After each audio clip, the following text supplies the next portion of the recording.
बिस्मिल्लाहिर्रहमानिर्रहीम अस्सलाम वालेकुम dear students. Today my lecture is on laws of limit of a function, यानी limits के जो हैं हमने लाज देखने हैं। इसकी प्रॉपर्टीज़ हैं कि आपके पास सपोज़ हम करते हैं कि सी कोई कांस्टेंट है and the limit x approaching to a f x and limit x approaching to a g x, अगर ये दोनों लिमिट्स एग्जिस्ट कर रही हैं तो देन हमारे पास ये लाज होंगे कि अगर आपके पास दो फंक्शन जमा हो रहे हैं तो उस पर लिमिट लगेगी एक्स अप्रोचिंग टू ए, तो ये लिमिट जो है एफ एक्स के ऊपर अलग अप्लाई हो जाएगी और ये लिमिट जो है जी एक्स के ऊपर अलग से अप्लाई हो जाएगी। इसी तरीके से अगर आपके पास दो फंक्शन माइनस हो रहे हैं तो लिमिट एक्स अप्रोचिंग टू ए जो है एफ एक्स के ऊपर अलग से अप्लाई होगी और जी एक्स के ऊपर अलग से अप्लाई हो जाएगी। और इसी तरीके से अगर आपके पास किसी फंक्शन के साथ कोई कांस्टेंट मल्टीप्लाई हो रहा है तो उस पर जब लिमिट लगेगी तो कांस्टेंट बाहर आ जाएगा, लिमिट जो है वो एफ एक्स के ऊपर अप्लाई हो जाएगी। इसी तरह दो फंक्शन अगर मल्टीप्लाई हो रहे हैं तो एफ एक्स पर अलग और जी एक्स पर अलग हो जाएगी। इसी तरह तकसीम हो रहे हैं तो एफ एक्स के ऊपर अलग और जी एक्स के ऊपर अलग, और कंडीशंस आती है कि जी एक्स की लिमिट जो है वो ज़ीरो नहीं होनी चाहिए। और इसी तरीके से अगर अकेला कोई कांस्टेंट आ जाता है तो कांस्टेंट के ऊपर लिमिट अप्लाई नहीं होती, क्योंकि कांस्टेंट के अंदर वेरिएबल जो है वो इन्वॉल्व नहीं होता। तो यही चीज़ यहाँ इन्होंने उसको फॉर्म में लिख दी है, स्टेटमेंट की फॉर्म में, कि 5 laws can be stated verbally as for the limit of the sum is the sum of the limits, the limit of the difference is the difference of the limits, the limits of the constant times a function is the constant times the limits of the function। यानी जो चीज़ों पर लिखी हैं वही चीज़ें उन्होंने यहाँ नीचे लिख दी हैं। अब जैसे वो कहते हैं कि लिमिट्स की प्रॉपर्टी के तहत आपने इस फंक्शंस की जो हैं इनकी लिमिट्स कैलकुलेट करनी है और जो ग्राफ से आपने इनको देख लेना फ्रॉम द ग्राफ।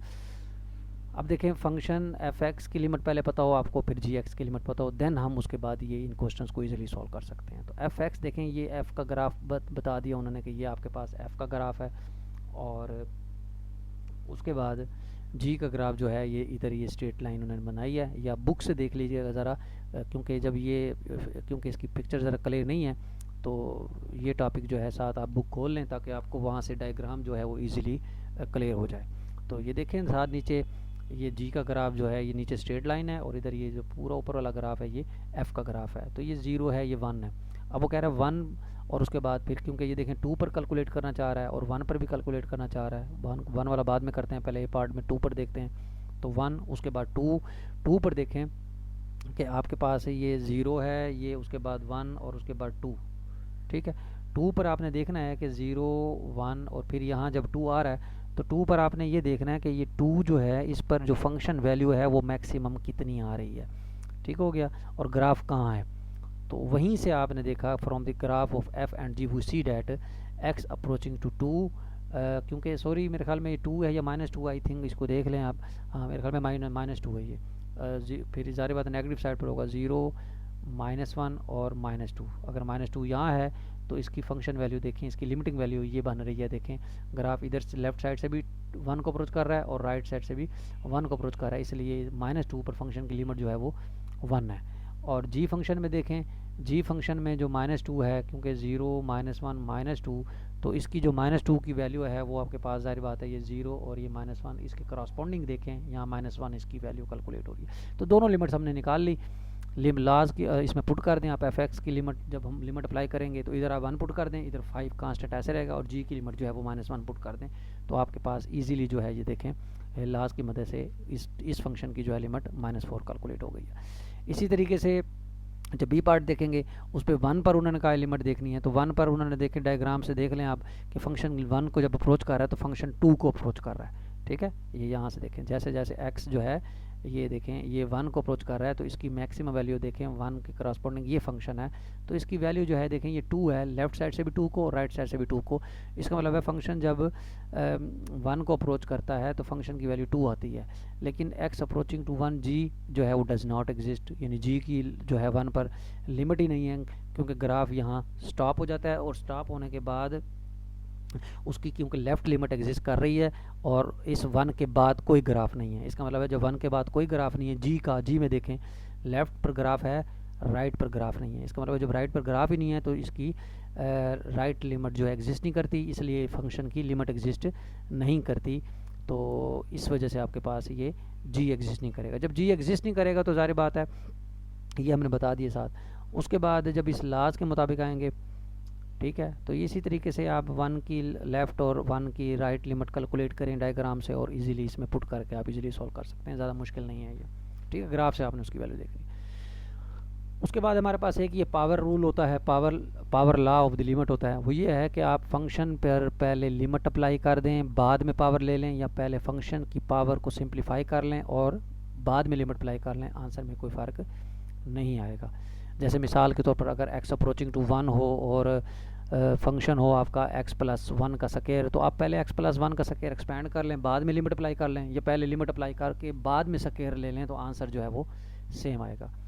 ये लिमिट मैं अभी बता चुका हूँ आपको कि कांस्टेंट पर लिमिट अप्लाई नहीं होती, क्योंकि इसके अंदर x इन्वॉल्व नहीं है, इसलिए एज इट इज़ आएगा।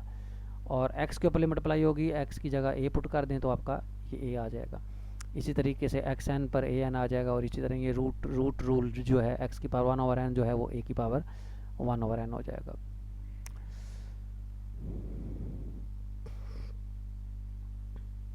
तो ये इजी क्वेश्चन है, यानी जहाँ जहाँ आप देखें वो कह रहा है 2x² - 3x+4 इसकी लिमिट कैलकुलेट करनी है, तो जहाँ जहाँ x है वहाँ आप 5 पुट कर दें तो हो जाएगा 2 5 का स्क्वायर, यानी इस पर लिमिट अलग होगी, इस पर लिमिट अलग लगेगी, इस पर लिमिट अलग लगेगी, तो 2 बाहर आ जाएगा, x² पर लिमिट आई, जहाँ जहाँ x है 5 पुट कर दिया, क्योंकि यहाँ x अप्रोच कर रहा है 5 को।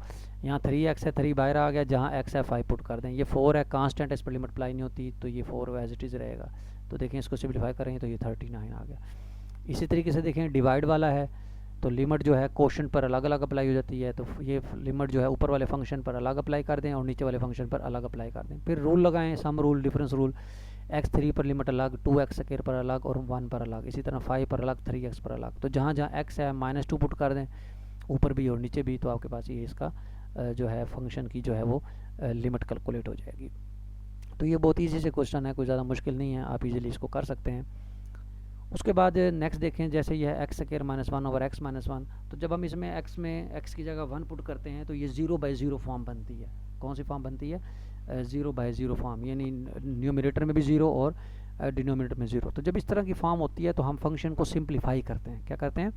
सिंप्लीफाई का मतलब है कि अगर वो अलजेब्रिक फॉर्म में है तो आप उसके फैक्टर बना के उसको सिंप्लीफाई करने की कोशिश करें, यानी उसको कोई टर्म्स कैंसिल होती है तो वो कैंसिल हो जाएगी, मतलब उसमें यही सिंप्लीफिकेशन होती है, फैक्टराइजेशन करके उसको सिंप्लीफाई करें उस रैशनल फंक्शन को। तो अगर ट्रिग्नोमेट्री में है तो ट्रिग्नोमेट्री की कोई आइडेंटिटीज़ लगाकर या कोई फार्मूले लगाकर उसको सिंप्लीफाई करना पड़ता है। ये कब है? जब आप लिमिट अप्लाई करें तो आंसर आपका 0/0 आ जाए। तो इसमें वही कंडीशन है कि जब 0/0 आया तो आप इसको सिंप्लीफाई करें। तो सिंप्लीफाई में ये होगा कि x² -1 के फैक्टर बनाएं, x - 1 x+1, एक फैक्टर कैंसिल हो गया तो x+1 बच गया। तो उसके बाद जब आप लिमिट अप्लाई करेंगे तो x अप्रोचिंग टू 1, जहाँ जहाँ x है वहाँ 1 पुट कर दें तो इसका आंसर जो है वो 2 आ गया। इट मीन कि इसकी लिमिट जो है वो 2 कैलकुलेट हो गई। तो उसके बाद जैसे देखें यहाँ भी ये पीस वाइज फंक्शन आ गया, इस पीस वाइज फंक्शन की लिमिट कैलकुलेट करते हैं। इसमें भी उसी तरह है कि आपको फंक्शन दिया हुआ है x+1 जब x is not equal to 1। x is not equal to 1 का मतलब है कि जब x 1 नहीं है, यानी x 1 नहीं है, इसका मतलब ये हो गया कि 1 से छोटा हो या x 1 से बड़ा हो, तब आपके पास फंक्शन जो है वो ये होगा, यानी लेफ्ट लिमिट भी यहाँ से कैलकुलेट होगी और राइट भी यहाँ से कैलकुलेट होगी। इसका मतलब है जब अगर x is not equal to 1 वाली कंडीशन आ जाती है तो आप लेफ्ट और राइट अलग अलग कैलकुलेट ना करें, लेकिन जब अगर किसी फंक्शन के अंदर अगर लेस भी आ जाए, ग्रेटर भी आ जाए, तो आपको लेफ्ट अलग कैलकुलेट करनी होती है, राइट अलग कैलकुलेट करनी होती है। तो यहाँ सिर्फ आप लिमिट कैलकुलेट करें, क्योंकि x अप्रोचिंग टू 1 का मतलब है x is not equal to 1। तो आप g(x) पर लिमिट कैलकुलेट करेंगे तो x की जगह 1 पुट करेंगे तो 1 + 1 2, तो इस फंक्शन की जो लिमिट 1 पर आ गई वो 2 कैलकुलेट हो गई है।